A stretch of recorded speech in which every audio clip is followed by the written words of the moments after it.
मैं बात कर रहा था ऐसे लोगों के बारे में जो फादर हैं या मदर हैं, होम मेकर हैं या फिर वर्किंग एस्पायरेंट हैं और उनको पूरा घर भी संभालना पड़ता है, अपने जो बूढ़े माँ बाप हैं उनको भी देखना पड़ता है, या जो भी एक इंसान की नॉर्मल इंसान की जो ज़िंदगी होती है चैलेंजिंग वो है। और उसके अलावा उनका सपना भी है कि हम यार समीक्षा अधिकारी, सहायक समीक्षा अधिकारी में चयनित हो जाएं या फिर हम यूपीपीसीएस में किसी पद पर चयनित हो जाएं। तो ऐसी स्थिति में क्या किया जाए कुछ समझ में नहीं आता है, क्योंकि लगातार डेली जो एक रूटीन रहता है इंसान का उसमें बिल्कुल भी पढ़ने का टाइम नहीं मिलता है। और पढ़ना कितना ज़रूरी है, लगातार 5-6 घंटे, 7 घंटे, 8 घंटे आपने देखा है कि लोग पढ़ते हैं। और ये देख करके बहुत स्ट्रेस होता है, टेंशन होती है कि यार सामने वाला पढ़ रहा है, उसका सिलेक्शन हो रहा है, उसका भी हो गया, इसका भी हो गया, मेरा सिलेक्शन नहीं हो पा रहा है, मैं क्या करूँ क्या करूँ क्या करूँ। और मुझे तो टाइम नहीं मिल रहा है, मुझे बच्चा भी देखना होता है, मुझे अपने हस्बैंड को भी देखना होता है, मुझे घर भी संभालना होता है, घर में जो भी खाना वाना बनाना है, साफ सफाई करनी है वो भी देखना होता है। इसी तरह के जितने भी जो मेल एस्पायरेंट्स होते हैं उनके लिए भी रहता है कैरियर, उनको पेरेंट्स भी देखना है, घर की जितनी भी चीज़ें हैं वो देखनी है, अपनी वाइफ को भी देखना है। तो ऐसे में क्या किया जाए, तो इस पर मैंने अभी एक जो पार्ट 1 है वो मैंने वो वीडियो डाला था। ये पार्ट 2 है, इसमें मैं थोड़ा सा और इस चीज़ को आगे एक्सटेंड करूँगा। देखिए इसमें आपको ध्यान देना पड़ेगा कि आपके पास इतना ज़्यादा टाइम नहीं होगा कि आप बैठ करके कॉपी पेन लेकर के हर समय सारी चीज़ें कर पाएँ, क्योंकि आपको बाकी भी बहुत सारी चीज़ें देखनी रहेंगी। ऐसे में आप क्या करिए कि आप एक तो ऑडियो नोट्स बनाइए, जिसको आप व्हाट्सएप पे या टेलीग्राम पे अपने ग्रुप पर सेव कर लीजिए। उसको जब भी आप कभी टहल रहे हैं, एक्सरसाइज कर रहे हैं, कभी आधा घंटा आप वॉक पे गए तो उसको आप ईयरफोन में लगा लीजिए मत, और उसको आप सुनिए, उससे आपका रिवीजन होता रहेगा। इसके अलावा आप बहुत ज़्यादा बुक्स पर रिलाई मत करिए। ठीक है, बुक्स ज़रूरत है, बुक्स से ही सिलेक्शन होगा, लेकिन ऐसा नहीं है कि सिर्फ बुक से सिलेक्शन होगा। अल्टीमेटली वहाँ पे जब MCQ फॉर्मेट में जब पेपर आपके पास ऑब्जेक्टिव आएगा पेपर, तो आपको उसमें वहाँ पे सही आंसर मार्क करने हैं। चाहे आपने ऑनलाइन पढ़ाओ, चाहे ऑफलाइन पढ़ाओ, चाहे अपने किताब से पढ़ाओ, चाहे आपने कहीं विकीपीडिया पे पढ़ाओ, चाहे आपने कहीं भी पढ़ाओ, वहाँ पे ये मैटर नहीं करता। सो इसलिए अगर आपके पास इतना ज़्यादा बुक्स पढ़ने का टाइम नहीं है, क्योंकि अगर आप बुक्स पढ़ेंगे तो उसमें बहुत सा इररिलेवेंट कंटेंट भी होता है जो फिल्टर करने के लिए टाइम चाहिए, और आपके पास टाइम है नहीं। तो आप क्या करिए कि आप रिवर्स वे में तैयारी करिए। रिवर्स वे में तैयारी का क्या मतलब है, आप टेस्ट सीरीज से तैयारी करिए। अगर आपके पास बहुत ज़्यादा बुक्स पढ़ने को जब टाइम नहीं मिल रहा है तो आप टेस्ट सीरीज उठा लीजिए मार्केट से। दिल्ली, लखनऊ, प्रयागराज कहीं पर भी आपको अच्छे से मिल जाएंगी, कोई ऐसा इशू नहीं है। पुराने अगर 1 साल की भी हो तो ले लीजिए, क्योंकि उसमें स्टैटिक पोर्शन तो सेम ही रहता है। तो जैसे पॉलिटी हो गया, हिस्ट्री हो गया, ज्योग्राफी हो गया, इकोनॉमी हो गया, या फिर यूपी स्पेशल है, तो इन सब का जितना भी स्टैटिक पोर्शन है उसको आप टेस्ट सीरीज से जितने भी क्वेश्चन आते हैं, क्योंकि टेस्ट सीरीज जो है उसमें सारे इंपॉर्टेंट क्वेश्चन तो उन लोगों ने कवर किए ही होंगे अगर कोई भी अच्छी टेस्ट सीरीज है। तो जैसे ध्येय IAS है, पीसीएस मंत्रा है, या फिर दृष्टि IAS है, या फिर आपका GS वर्ल्ड है, या इसके अलावा स्टडी फॉर सिविल सर्विसेज है, उसका अगर आपको मिल जाए, मतलब जिसके भी आपको टेस्ट सीरीज बेसिकली मिल रहे हैं, आप ज़्यादा से ज़्यादा टेस्ट पेपर लगाइए। जब आप 150 क्वेश्चन का एक टेस्ट पेपर लगाएंगे, या ROE की बात करें तो अगर आप 140 क्वेश्चन GS के और 60 क्वेश्चन हिंदी के, अगर आप 200 क्वेश्चन अगर आप लगाएंगे और लगातार आप उसको रिवाइज करेंगे, लगाएंगे, और फिर साथ में अगर आप करंट अफेयर्स की एक मैगजीन लेते रहेंगे, तो आप कहीं पर भी उन लोगों से पीछे नहीं रहेंगे जो बुक से पढ़ रहे हैं, या जो दिन में सिर्फ और सिर्फ पूरे टाइम पढ़ाई कर रहे हैं और दिन में 5 घंटे 6 घंटे दे रहे हैं। आपको माइंड में बेसिकली ये अपने रखना है कि अगर कोई इंसान 10 घंटे पढ़ रहा है तो वो जितना रिजल्ट लेके आ रहा है, जितना अपनी आउटपुट लेके आ रहा है, उतना ही आउटपुट आपको अपने 4 घंटे की मेहनत में या 3 घंटे की मेहनत में, या फॉर दैट मैटर 2.5 घंटे भी अगर आपको मिल रहे हैं तो उसमें आपको लाना है। बेसिकली आपको अपना जो माइंड है ना उसको आपको इतना शार्प करना पड़ेगा, कि इतना आपको रिवाइज करना पड़ेगा बेटर वे में, कि आप जो पढ़ें एक बार में आपको ज़्यादा से ज़्यादा रिटेंशन आपके दिमाग में हो।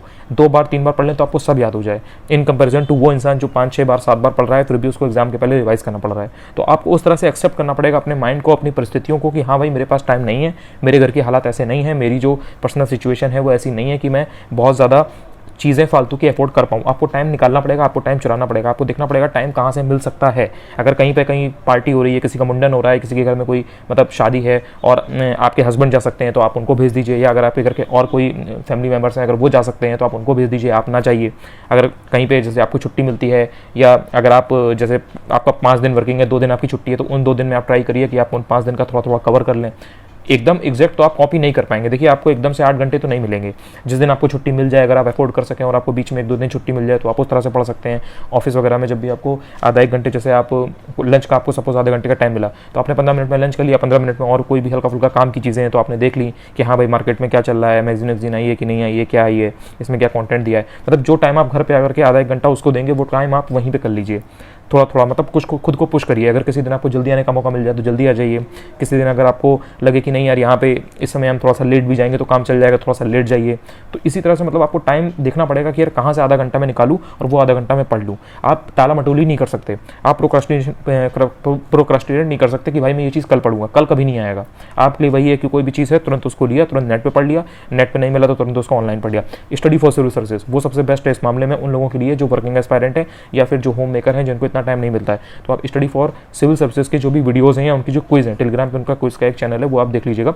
उसमें आप क्विज लगाइए, 20-25 क्वेश्चन जो भी हैं उनको आप डेली अटेम्प्ट करिए। तो इससे आपकी जो लॉजिकल जो एबिलिटी है, जो आपकी तुक्का मारने की यानी कि जो आपकी जो गेस करने की जो एबिलिटी है ना वो आपकी अच्छी होती है, आपकी एक्यूरेसी अच्छी होती है, आपकी प्रैक्टिस भी होती रहती है। क्योंकि फॉर्मेट आपका एग्जाम का क्या है, प्री का MCQ टाइप मतलब ऑब्जेक्टिव टाइप, तो आपको उस तरह से क्वेश्चंस को सॉल्व करते रहना है और डेली आप उस चीज़ के टच में रहेंगे तो आपका रिवीजन भी बेटर होगा उन लोगों के कंपैरिजन में जो सिर्फ और सिर्फ थ्योरी वाला मटेरियल पढ़ रहे हैं या बुक्स पढ़ रहे हैं। तो आप कुछ ना कुछ मतलब क्वेश्चंस भी लगा रहे हैं, कुछ ना कुछ आप थ्योरी भी पढ़ रहे हैं, तो आप बेटर वे में तैयारी कर पाएंगे। और इस तरीके से मतलब आपको देखना पड़ेगा कि यार आपका जैसे दोस्त है, आपके संग के लोग हैं, वो लोग उस समय मज़े कर रहे होंगे, घूम फिर रहे होंगे, कोई वैकेशन पे जा रहा होगा, कोई जो कटरा जा रहा होगा, जम्मू कश्मीर कोई जा रहा होगा, केदारनाथ, लेकिन आपको उस समय देखना है कि नहीं यार ये जो आपका टाइम है, ये आपका सपना पूरा करने का टाइम है।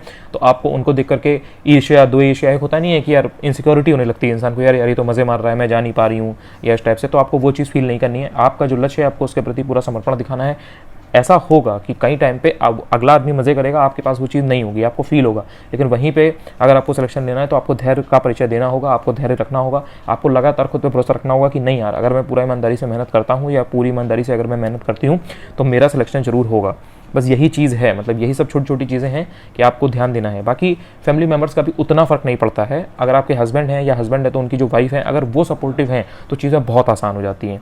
बाकी अपना जो भी टाइम है आप फैमिली को और अपने बेबी को दीजिए, मतलब अगर आपका बच्चा छोटा है तो आप उसको टाइम दीजिए और आपका जो हस्बैंड है या फिर जो आपकी वाइफ है आप उनको टाइम दीजिए। बाकी जो लोग हैं वो अपना कर लेंगे, लेकिन आपने एक दूसरे के साथ पूरा जीने का अपना किया है तो अल्टीमेटली आपके लिए वो बहुत ज़्यादा इंपॉर्टेंट है। तो आप ध्यान दीजिए कि हाँ उनको प्रॉब्लम ना हो, बाकी बाहर वाले का इतना मतलब आप ध्यान मत दीजिए। अगर फैमिली में कोई क्या कह रहा है, रिलेटिव क्या कह रहे हैं, वो आपके इतना मतलब नहीं होना चाहिए कि अरे यार वो क्या बोल रहे हैं। आप अपने अपने लक्ष्य पे ध्यान दीजिए। बाकी आपको मतलब आप आलस बिल्कुल नहीं कर सकते। आप ये नहीं कर सकते कि आप 1-2 घंटा खा लिया, अपना टाइम वेस्ट कर दिया और आप बैठे हुए हैं और आप कुछ कर नहीं रहे हैं। सो आपको इस तरह से टाइम थोड़ा सा निकालना पड़ेगा, देखना पड़ेगा कि यार कहाँ से मैं स्मार्टली चीज़ें कर लूँ और 2 घंटे की चीज़ में आधे घंटे में कर लूँ। और अगर आप ऐसे भी टेस्ट सीरीज से रिवर्स वे में भी तैयारी करेंगे तो भी वो डुएबल है। पहले भी बहुत से लोगों ने किया है, अभी भी कर रहे हैं और आगे भी करते रहेंगे। और एक बार प्लीज़ आप शिप्रा पांडे जी का वीडियो देखिएगा। इस बार यूपीपीसी 2021 में वो DYSP बनी है, तो आप उनका वीडियो देखिएगा। इसके पहले वो ROV बनी थी, वो भी समीक्षाकारी भी बनी थी। तो जो लोग समीक्षाकारी की तैयारी भी कर रहे हैं वो भी देख सकते हैं, वो उनका वीडियो देखिएगा। वो पिछले साल उनका डिकोड एग्जाम पे मैंने उनका देखा था, डिकोड एग्जाम पे उनका पूरा इंटरव्यू था तो मैंने उसमें देखा था। तो वो आपके लिए काफ़ी एक प्रेरणा आपको उससे मिल सकती है, काफ़ी आपके लिए वो एक इंस्पिरेशन या एक मोटिवेशन आपके लिए हो सकता है। तो आई होप कि आपको इससे थोड़ा सा आइडिया मिला होगा।